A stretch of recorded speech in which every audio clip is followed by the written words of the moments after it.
Marcus Thompson thought he had grown used to life pinning him against the wall, raising a 6-year-old daughter alone, drowning in debt, working a job that barely kept them afloat.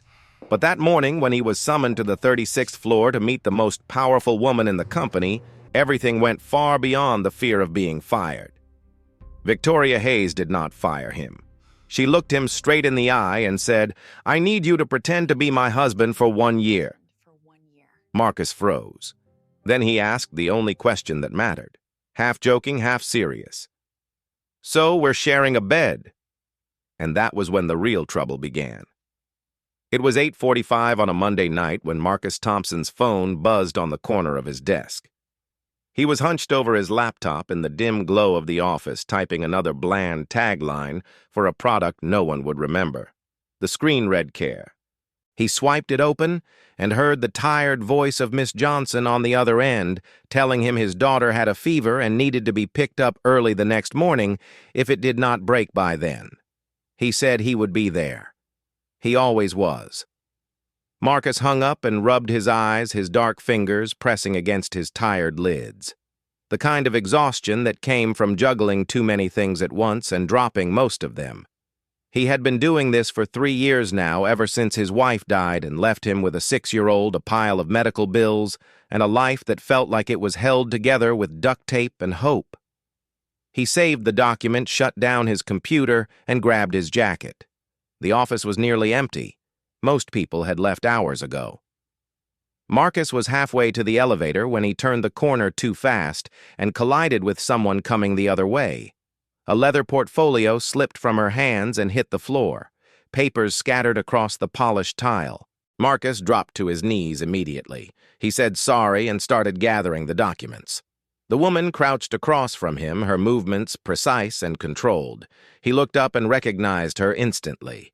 Victoria Hayes, vice president, the kind of person who did not make small talk in the break room and did not need to. She was 29, cold in the way that powerful people often were, and she rarely spoke to anyone below the executive floor. She reached for the portfolio at the same time he did. Their hands did not touch, but the air between them felt tight. Marcus handed her the folder and stood. Victoria straightened, her expression unreadable. She thanked him without warmth and turned to leave. That should have been the end of it. But it was not because Marcus noticed something she had missed. A sealed envelope, cream-colored and embossed, half-hidden beneath a filing cabinet near the wall. He picked it up and called out to her. Victoria stopped, turned back. He jogged toward her, holding the envelope out like it might explode if he held it too long. Victoria took it from him and opened her purse. She pulled out 5 crisp $100 bills and held them toward him. Marcus stared at the money, then at her. He shook his head and said he was just returning something that was not his. He did not need to be paid for that. Victoria's eyes narrowed slightly as if she were trying to solve a puzzle she had not expected to encounter. She asked if he was sure. Marcus said he was. Then he walked away, leaving her standing there in the hallway with the money still in her hand. What Marcus did not know was that Victoria Hayes did not forget things like that. She went back to her office and pulled up the employee directory. Marcus Thompson, copywriter, lower tier, single father, financial history, strained no corporate alliances, no connections to her brother Brandon. She leaned back in her chair and considered it. Brandon had been circling her position for years, quietly dismantling everything she tried to build. Victoria needed someone clean, someone she could control. Marcus Thompson fit the profile perfectly. 7 days later, Marcus received an email from Human Resources. He was being summoned to the 36th floor at 9 in the morning. No explanation, no context, just a meeting request with Victoria Hayes' name attached to it. Marcus read it 3 times, trying to figure out what he had done wrong. He showed up at 8:55, wearing the only suit he owned that still fit. The 36th floor was glass and steel, all sharp edges and cold light. A receptionist directed him to a conference room at the end of the hall. He walked in and found Victoria sitting at the head of a long table. She gestured to the chair across from her. Marcus sat. Victoria did not waste time. She told him she had reviewed his employment record. She said he was competent, reliable, and unremarkable. Then she said something that made his stomach drop. She needed him to do something for her, something that had nothing to do with his job. Victoria told him about her father's will. The company had been left to her, but there was a clause. The person in control of Hayes Marketing Solutions had to be married. If Victoria did not marry before her 30th birthday, control of the company would transfer to Brandon. Marcus asked when her birthday was. Victoria said in 11 months. She said she needed a husband, not a real one, a contract, 12 months. No emotion, no complications, just a performance. Marcus asked why him. Victoria said because he had no reason to refuse. She had done her research. He owed over $120,000 in medical debt from his wife's illness. He was 2 months behind on rent. His daughter's daycare was barely covered. Victoria could fix all of that. She could erase his debt, double his salary, provide health insurance, and set up an education fund for his daughter. All he had to do was play the role. Marcus asked what playing the role meant. Victoria said it meant moving into her penthouse, attending family dinners, posing for photographs, convincing her brother and the board that they were a real couple. Marcus asked the question that had been sitting in his throat since the moment she started talking. He asked if they would be sharing a bed. Victoria's expression did not change. She said only when necessary, only when they needed to convince someone who mattered. Marcus told her he needed 24 hours to think about it. Victoria said that was fine. She handed him a folder with the terms written out in legal language he barely understood, and walked him to the door. That night, Marcus sat in his daughter's room and watched her sleep.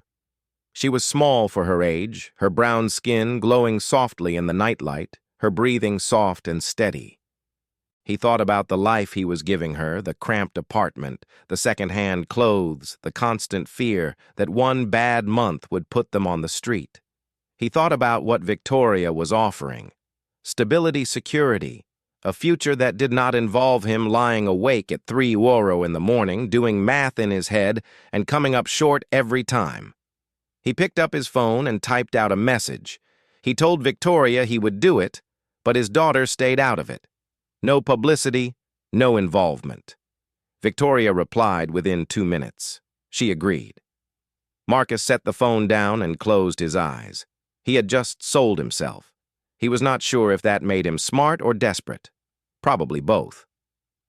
The contract was signed 3 days later in a lawyer's office downtown. Everything was there.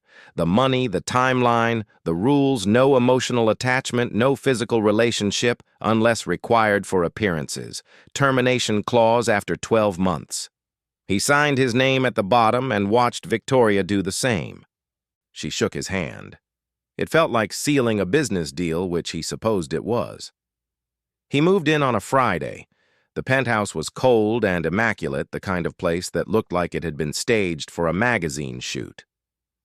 Victoria showed him to a guest room at the far end of the hall. She told him the rules again. No crossing boundaries, no personal questions, no expectations beyond what was written in the contract. Marcus set his bag down and looked around the room. It was bigger than his entire apartment. He felt like an intruder. That Sunday, they attended their first family dinner at the Hayes estate.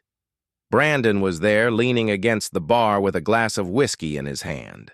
He smiled when he saw Marcus, the kind of smile that did not reach his eyes. He walked over and shook Marcus's hand, his grip just a little too tight.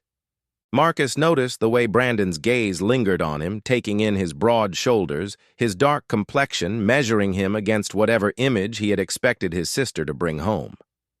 Brandon said it was a surprise. He had not known Victoria was seeing anyone.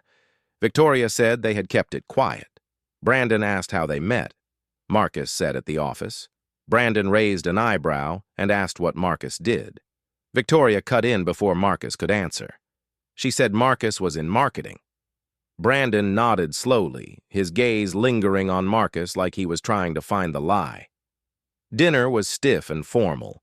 Marcus sat beside Victoria, his hand resting on the back of her chair, because that was what a husband would do. Victoria placed her hand over his at one point.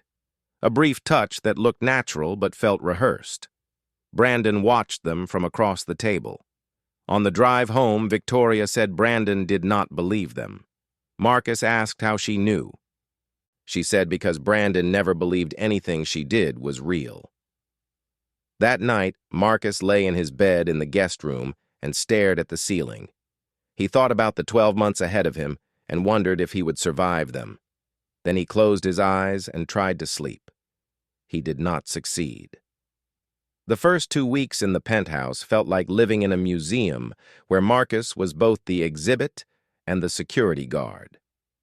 Victoria left for the office before he woke up and returned after he had already eaten dinner alone at the kitchen island. They exchanged maybe 10 sentences a day, most of them logistical. That was the extent of their marriage. Marcus spent his evenings on the couch flipping through television channels. He did not care about waiting for the clock to tell him it was acceptable to go to bed. On weekends, he went back to his old apartment to see his daughter. Those were the only hours that felt real. 3 weeks after he moved in, Victoria told him they had another family dinner. This one was different. It was at a restaurant downtown, the kind of place where the waiters wore white gloves, and the menu did not list prices. Brandon would be there. So would 2 other board members. Victoria said they needed to be convincing. They arrived 15 minutes early. Victoria wore a black dress that looked expensive and unforgiving.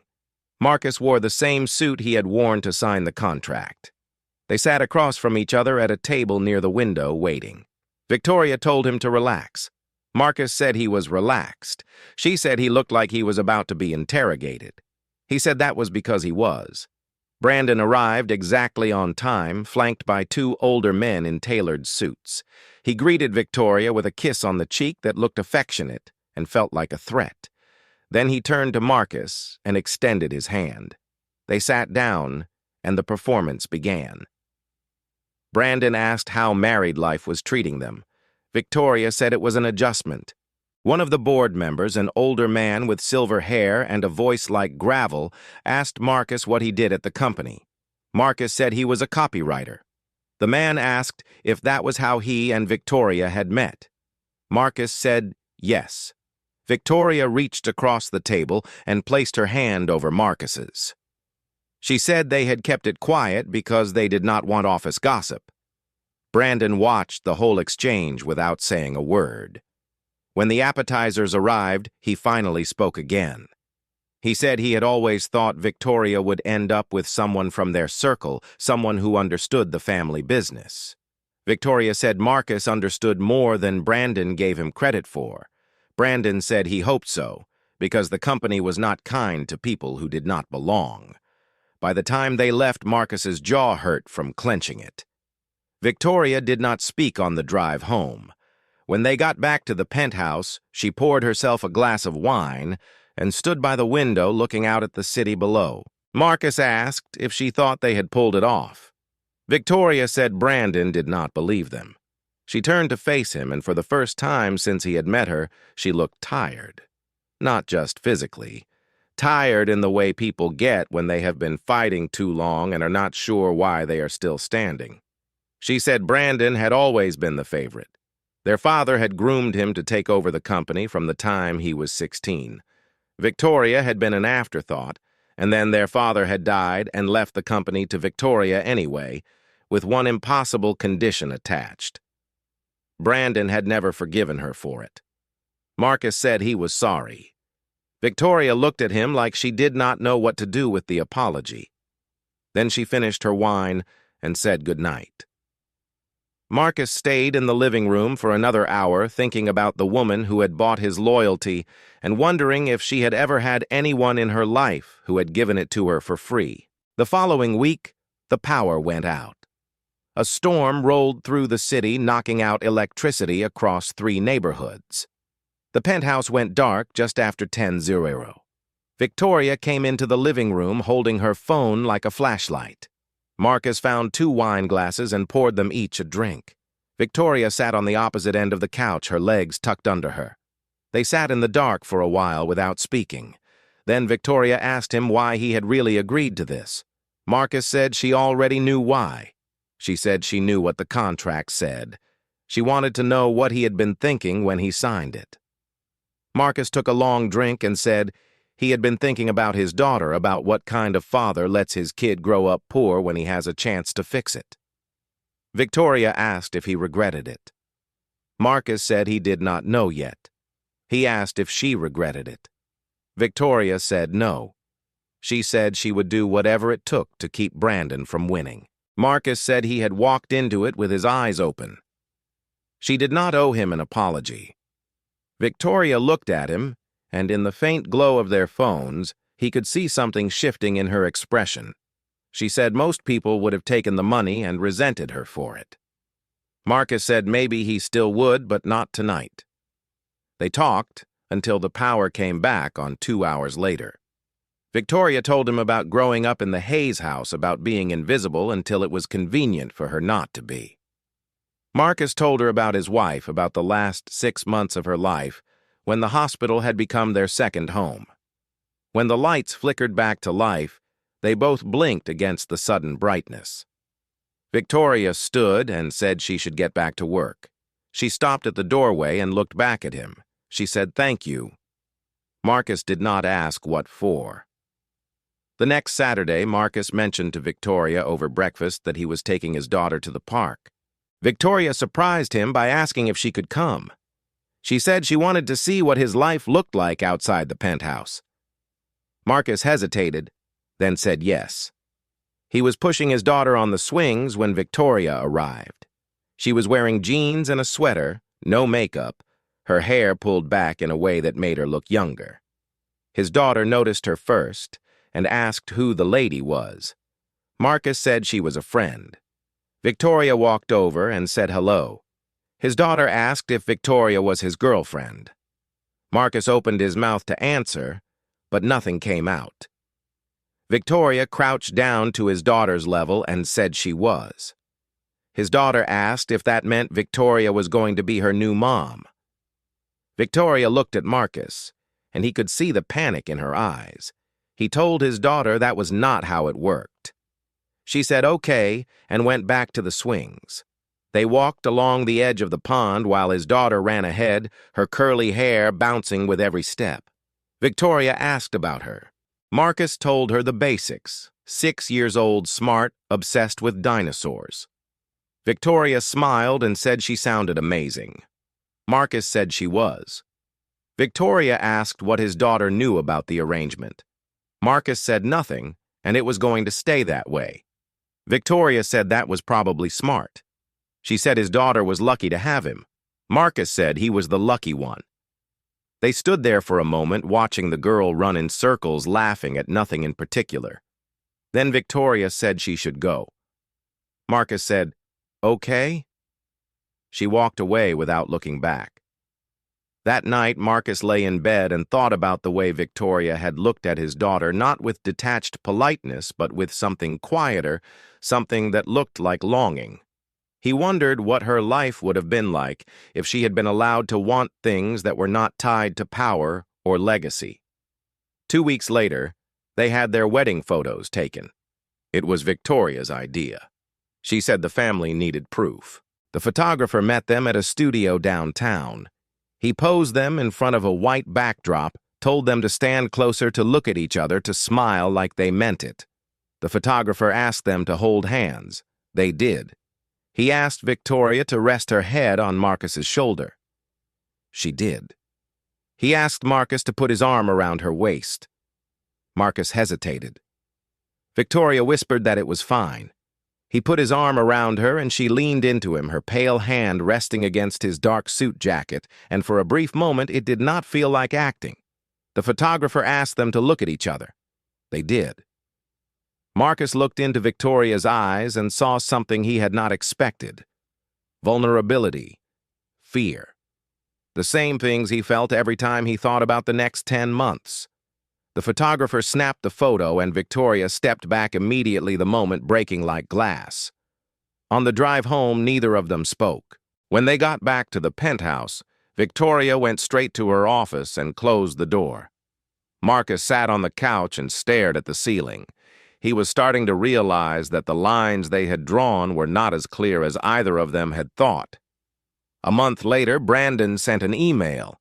It was addressed to the entire board, but it was really meant for Victoria. He raised concerns about her leadership. He questioned her recent decisions. It was corporate speak for a coup. Victoria read it 3 times, her hands shaking with anger.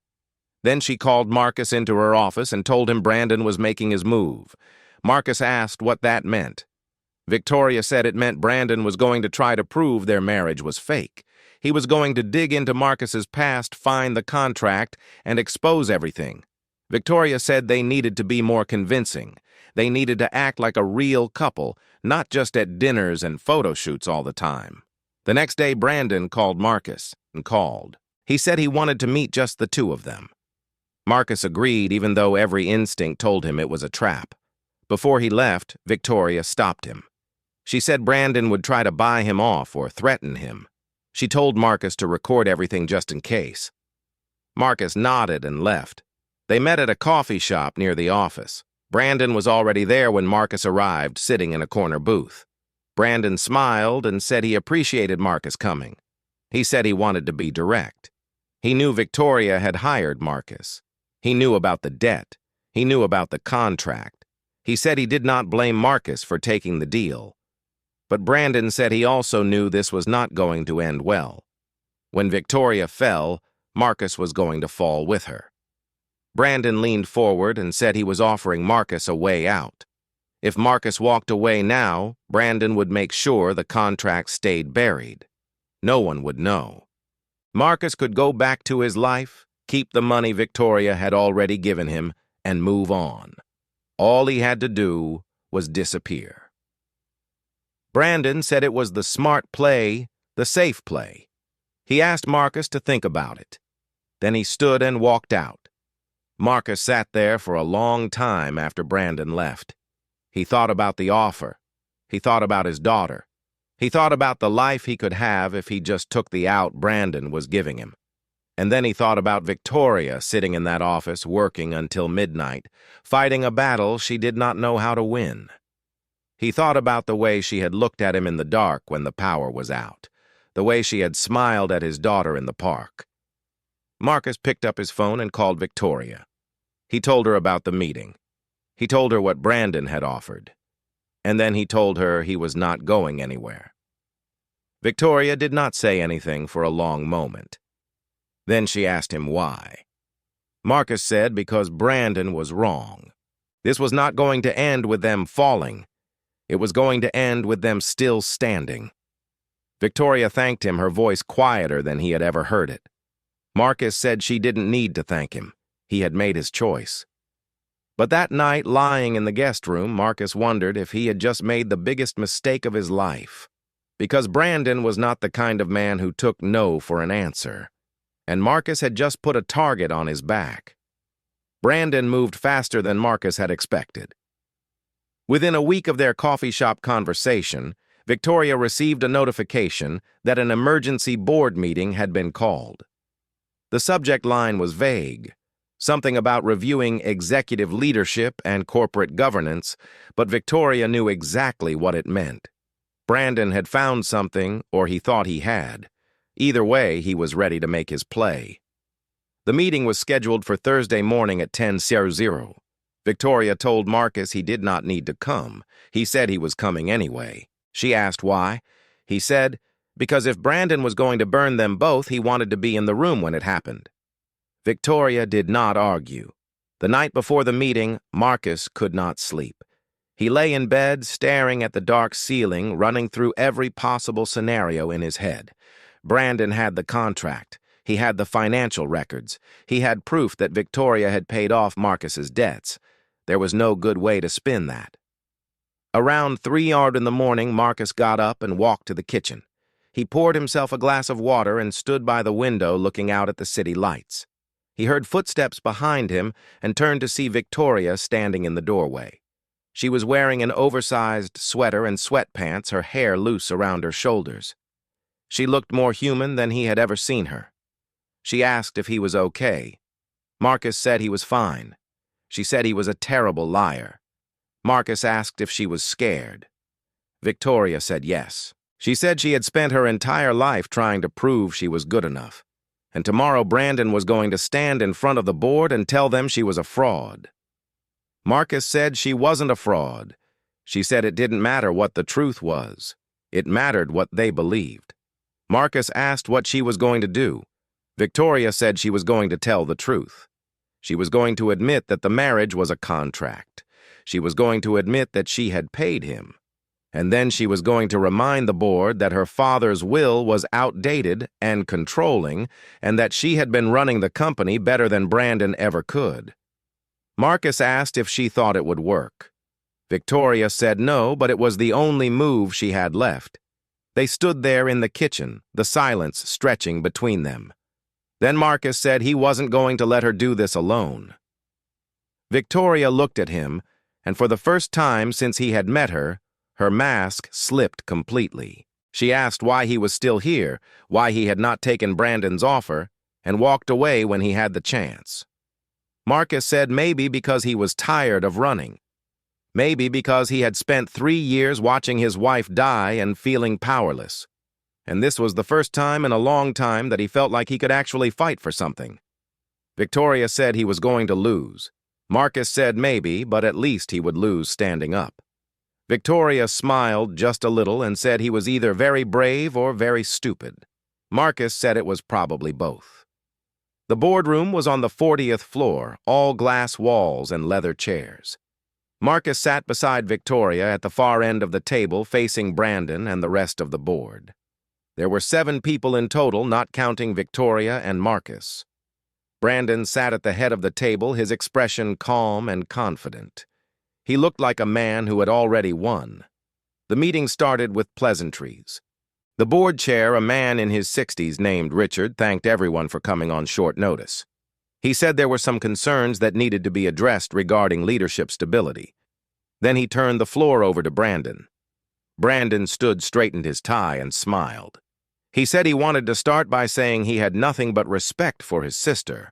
She had worked hard. She had brought some good ideas to the table. But recently he had become aware of some troubling information. Information that suggested Victoria had not been entirely forthcoming with the board about her personal life. Brandon opened a folder and pulled out a stack of documents.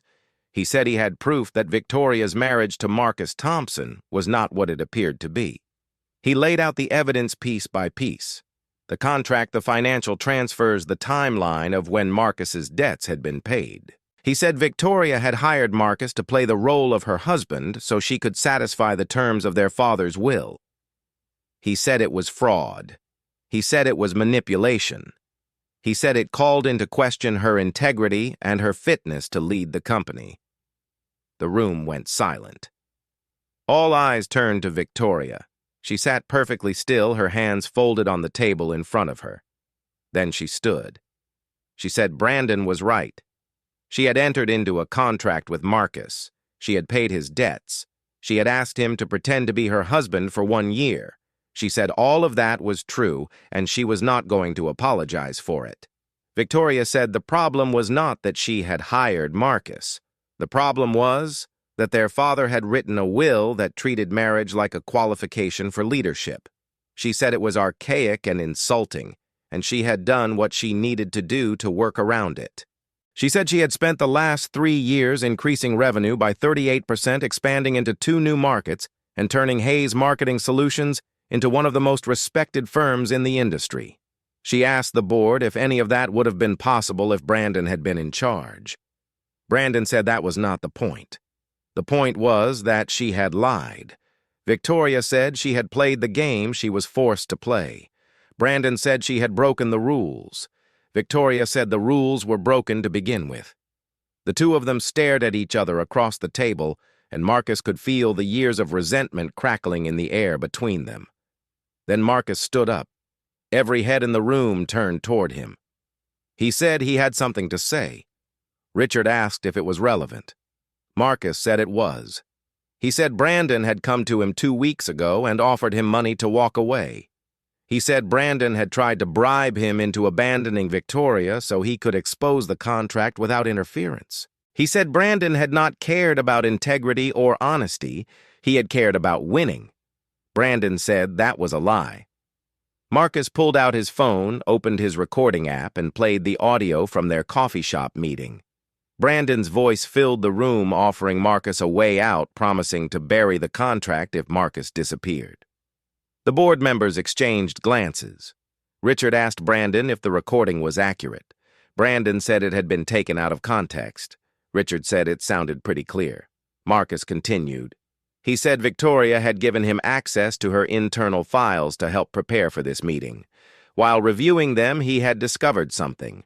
Brandon had been using his executive access to monitor Victoria's emails and calendar for months. He had been tracking her meetings, her communications with the board, even her personal correspondence. It was a direct violation of company policy and a breach of fiduciary duty. Marcus handed Richard a folder with printed evidence email logs, access records, timestamps that showed Brandon had been systematically spying on his own sister. The room went quiet. Richard flipped through the documents, his expression hardening. He looked at Brandon and asked if this was true. Brandon said he had been conducting due diligence. Richard said it looked like corporate espionage. Another board member said it was grounds for immediate removal. Marcus said he had stayed because Victoria was the best person to run this company, contract or no contract. He said he had seen her work harder than anyone he had ever met. He said she had not manipulated anyone. She had just refused to let an outdated rule destroy everything she had built. He said if the board wanted to punish someone, they should punish the system that forced her into this position in the first place. The room went quiet again. Richard looked at Brandon, then at Victoria, then at Marcus. He said the board needed time to deliberate. He asked everyone except the board members to leave the room. Victoria, Marcus, and Brandon filed out into the hallway. Brandon glared at Marcus and said he had just made a very big mistake. Marcus said he did not think so. Brandon walked away without another word. Victoria and Marcus stood in the hallway waiting. Neither of them spoke. After 30 minutes, the door opened and Richard stepped out. He said the board had reached a decision. Brandon was being removed from his position on the board for ethical violations and abuse of executive access. Victoria would retain her position as vice president, but the marriage contract had to be dissolved within 30 days. The board would also be reviewing the terms of the will with legal counsel to determine if the marriage clause could be challenged or removed entirely. Richard said it was not a perfect outcome, but it was the best they could do given the circumstances. He told Victoria she was lucky to have someone willing to stand up for her the way Marcus had. Then he went back into the boardroom and closed the door. Victoria turned to Marcus, and for a long moment she just looked at him. Then she said, "Thank you." Marcus said she did not need to thank him. She said she did. They left the building together and walked to the parking garage in silence. When they got to Victoria's car, she stopped and turned to face him. She said the contract was over. He did not have to stay. Marcus said he knew. Victoria asked if he was going to leave. Marcus said he did not know yet. He said he needed to figure out what his life looked like now that it was not being dictated by a piece of paper. Victoria nodded. She said she understood. Then she got in her car and drove away. Marcus stood there in the parking garage watching her taillights disappear and felt something heavy settle in his chest. He had won. They had both won. But it did not feel like victory. It felt like the end of something he had not realized he wanted to keep. 2 weeks later, Marcus moved his things out of the penthouse. Victoria was not there when he left. She had said goodbye the night before, standing in the doorway of his room, telling him she hoped he found whatever it was he was looking for. Marcus had said the same to her. He went back to his old apartment, back to his old life, back to the rhythm he had known before Victoria Hayes had walked into it. He picked up his daughter from daycare, made her dinner, read her a bedtime story. Everything was the same, except it was not because he kept thinking about the woman in the penthouse, the one who had bought his time, but had somehow ended up with more than that. 3 days after he moved out, his phone buzzed with a message. It was from Victoria. It said she wanted to meet, not as his boss, not as his ex-wife, just as herself. Marcus stared at the message for a long time. Then he typed back and said yes. They met at a coffee shop on the east side, the kind of place with mismatched chairs and indie music playing too loud. Victoria was already there when Marcus arrived, sitting by the window with a cup of tea in front of her. She was wearing jeans and a plain white shirt, no makeup, her hair pulled back. She looked nervous. Marcus had never seen her look nervous before. He sat down across from her and said hello. Victoria said hello back. Then she said she had been thinking about the last few months, about everything that had happened, about the way it had ended. She said she had spent so long pretending to be someone she was not, that she had forgotten what it felt like to just be honest. She said she wanted to try that now with him if he was willing. Marcus asked what that meant. Victoria said it meant no contract, no performance, no conditions, just two people who had been through something strange and difficult together, trying to figure out if there was something real underneath all of it. She said she did not know if it would work, but she wanted to try. She asked if he did too. Marcus looked at her, really looked at her, and saw the woman who had stood in front of a boardroom and refused to apologize. The woman who had sat with him in the dark and told him the truth. The woman who had smiled at his daughter in the park like she was trying to remember what it felt like to want something simple. He said yes. He wanted to try. Victoria smiled, and it was not the cold, controlled smile she wore in meetings. It was real. She said good. Then she asked him the question that had started all of this, the one that had been hanging between them since the first day. She said, "So are we sharing a bed?" Marcus laughed. He said, "Maybe, but not tonight." Victoria said that was fair. They sat there for a while, drinking coffee and talking about nothing in particular. And for the first time since they had met, neither of them was pretending. They were just two people trying to figure out what came next. And that Marcus thought was a pretty good place to start.